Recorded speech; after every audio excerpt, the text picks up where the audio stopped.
Okay, I wanted something different to make tonight, so we're making lemon sandwich cookies. We're going to start with 3/4 of a cup of powdered sugar, which I sifted and which is stuck. And we're going to whisk in 3/4 of a cup of melted butter, which has cooled now, a teaspoon of vanilla, and 1 large egg white, which is at room temperature. And we're going to whisk all of that together until it's smooth. We'll see how close these cookies come out to what I want. What I want is a cookie about this size, kind of crunchy, sort of on the idea of an Oreo, but vanilla and not chocolate.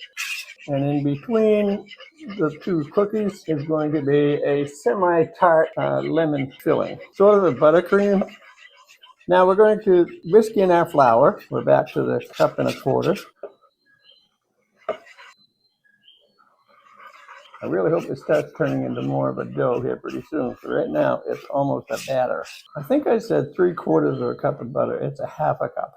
Now you notice there's no baking powder or baking soda in this. It's because we don't want it to rise. I want a little flat cookie about the same thickness as an Oreo, to tell you the truth, which is maybe 1/8 of an inch or so. Okay, this is a lot stiffer, but it's a long ways from being anything I would expect to cut cookies out of. It describes it as a soft dough, and it's almost that. So what we're going to do is we're going to believe the directions, and what we're going to do next is cover it with parchment paper and put it in the refrigerator for at least a 1/2 hour, probably 45 minutes. I'll be back. Okay, so let's see if we can roll this, and then if we can pick it up. I think I might try to roll it in the pan first. That's not going to work terribly well.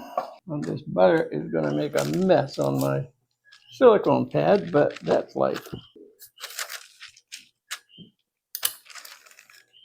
That refrigerated for more like a couple of hours. This rolling pin has spaces on it so that theoretically I'm rolling to 1/8 of an inch thick.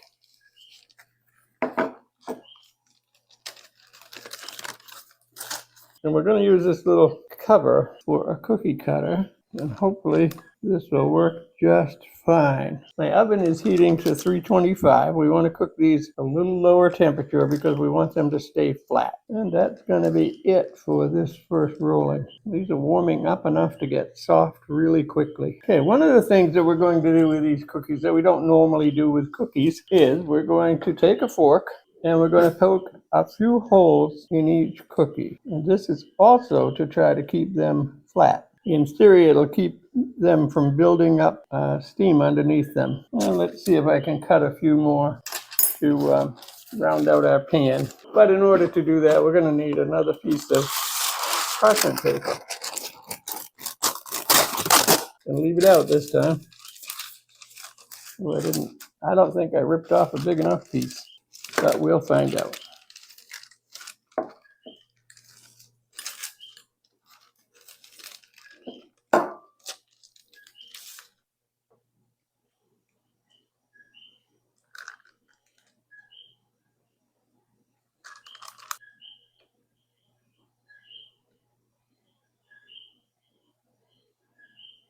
What I am going to do is put this in the refrigerator for a minute. And the reason I did that is that I'm hoping that it allows me to get the dough out from in between them more easily, because this is getting so soft that it's hard to do that with. It did say it would make a soft dough, and it wasn't lying, because it is a very soft dough. It also said I was going to get 72 cookies, and that ain't happening. Now let's put all of these in the refrigerator as well. And maybe we can roll out the last little bit and also get that in. Well, it's actually not the last little bit, because in between all those cookies is dough that's going to get rolled out again. Okay, they're all in the oven now, all in the refrigerator now, and we're going to let them sit in there for about 15 minutes and see if we can then separate them and finally get them in the oven. I'll be back. Okay, let's try this again. These have been in the refrigerator for a little while now. I'm going to have to get this up off of here because they can't be this close together while they cook.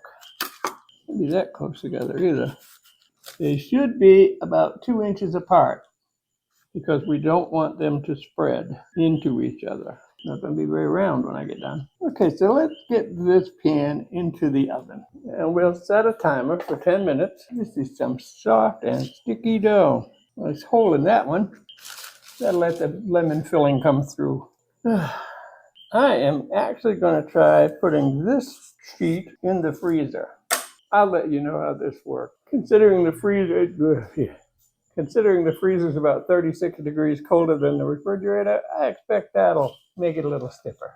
And while we're waiting, thank you to everybody who subscribed. Thank you to everybody who has left a comment. About 99% of the comments are fantastic. Probably 99.9%. And I really, really appreciate them. And also, thank you to those of you who have shared the video link with a friend. That helps this channel grow, and I really, really appreciate that. I'm going to give them another minute or so. They're still looking raw. I want them to have a little color on the edges at least. A little color on a few of them. So we're going to call that pan done. And we'll put the second pan in, and we'll put it in for 11 minutes this time. Let's set up the cooling rack. So far, the cookies are what I'd like them to be. They are flat, they are roundish, and they are thin. And they sound like they might even be a little bit crispy. This could be good. Now we're going to make the filling for our lemon sandwich cookies. To do so, we need 1 3/4 cups of confectioner's sugar. I kind of break it up here every once in a while. So we'll measure out 1 3/4 cups.